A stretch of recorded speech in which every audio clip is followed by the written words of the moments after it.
తెలంగాణ కాంగ్రెస్ ఎంపీలకు ఏమైంది? పార్టీలో పదవులు వచ్చే వరకేనా వారి హడావుడి?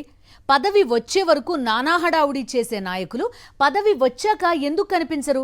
తెలంగాణ కాంగ్రెస్ నుంచి క్రికెట్ టీం సైజులో ఎంపీలను ఢిల్లీకి పంపించారు. ఏడాదిగా వారు ఢిల్లీలో ఏం చేస్తున్నారు? రాష్ట్రానికి అన్యాయం జరుగుతోందన్న ప్రచారం నేపథ్యంలో ఎంపీలు బాధ్యత లేకుండా వ్యవహరిస్తున్నారా? Let's watch. ఎంపీలు తమ నియోజకవర్గ ప్రజలకు కేంద్ర ప్రభుత్వం దగ్గర ప్రతినిధులుగా వ్యవహరిస్తారు. రాష్ట్రంలోని అధికార పార్టీ ఎంపీలకు బాధ్యత మరింత ఎక్కువగా ఉంటుంది. కేంద్రం దగ్గర తమ రాష్ట్రానికి నిధులు, పథకాలు తీసుకురావడంలో ఎంపీలు కీలక భూమిక వహించాలి. పార్టీలు అభ్యర్థులను ఎంపిక చేసినా, ప్రజలు వారిని గెలిపించి ఢిల్లీకి పంపించినా ఈ ఆశతోనే తెలంగాణ నుంచి మొత్తం ఓ క్రికెట్ టీం సైజులో కాంగ్రెస్ ఎంపీలు ఢిల్లీకి వెళ్లారు. ఎంపీలుగా గెలిచిన తర్వాత వారు ప్రజల సమస్యల పరిష్కారం కోసం ఢిల్లీలో పనిచేయకపోగా అసలు కనిపించడమే మానేశారు.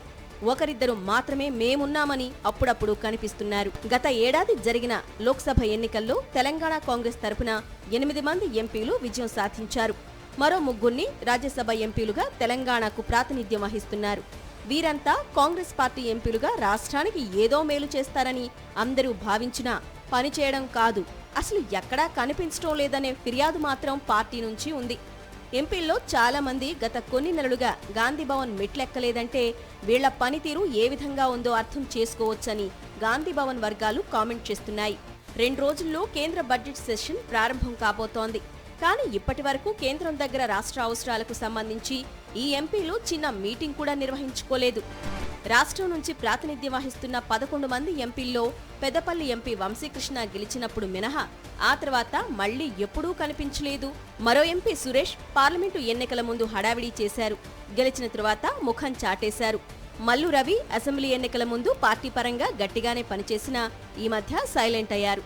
నల్గొండ ఎంపీ రఘువీర్ రెడ్డి అయితే ఉన్నామా లేమా అన్నట్లుగా వ్యవహరిస్తున్నారు. వరంగల్ ఎంపీ కడియం కావ్యది ఇదే పరిస్థితి. మహబూబాబాద్ ఎంపీ బలరాం నాయక్ మాత్రం తాను పనిచేస్తున్నానని చెప్పుకునేందుకు అప్పుడప్పుడు ఏదో ప్రకటన చేస్తున్నారు. ఖమ్మం ఎంపీ రఘురాంరెడ్డి తన నియోజకవర్గం పరిధిలో ఎవరైనా ముఖ్య నాయకుల పర్యటన ఉంటేనే కనిపిస్తున్నారు, లేదంటే ఆయన ఎక్కడా కనిపించరు. మొత్తం లోక్సభ ఎంపీల్లో కాస్తో కూస్తో రాష్ట్ర సమస్యలపై మాట్లాడేది భువనగిరి ఎంపీ చామల కిరణ్ కుమార్ రెడ్డి అనే అభిప్రాయం వ్యక్తమవుతోంది.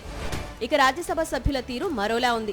లోక్సభ సీటు ఆశించిన రేణుకా చౌదరికి డబ్బు, శ్రమతో పని లేకుండా రాజ్యసభ ఎంపీగా అవకాశం ఇస్తే గత కొన్ని నెలలుగా ఎవరికీ కనిపించడం లేదు. మరో ఎంపీ సీనియర్ నేత అభిషేక్ సింఘ్వి రాష్ట్రం నుంచే ప్రాతినిధ్యం వహిస్తున్నా రాష్ట్ర పార్టీకి పెద్దగా ఉపయోగపడే అవకాశం లేదు.